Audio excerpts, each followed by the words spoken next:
বিশ্লেষণ বিশেষ করে ইসলামিস্টদের পক্ষ থেকে একটি আপত্তি আসছে ডক্টর ইউনূসের ব্যাপারে।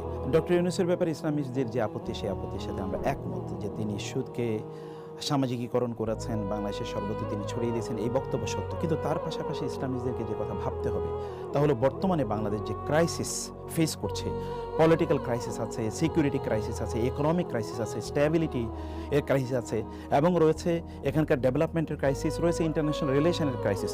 এতগুলো ক্রাইসিস সমাধান করার মতো এবং প্রতিবেশী দেশের একটা বড় ধরনের এখানে নজর আছে, ছোবল আছে, থাবা আছে, এবং এখানে শকুনের তাদের যে নজরদারি এখানে আছে, এগুলো সব কিছুকে ট্যাকেল দেওয়ার মতো একজন ব্যক্তির নাম আপনাকে বলতে পারেন?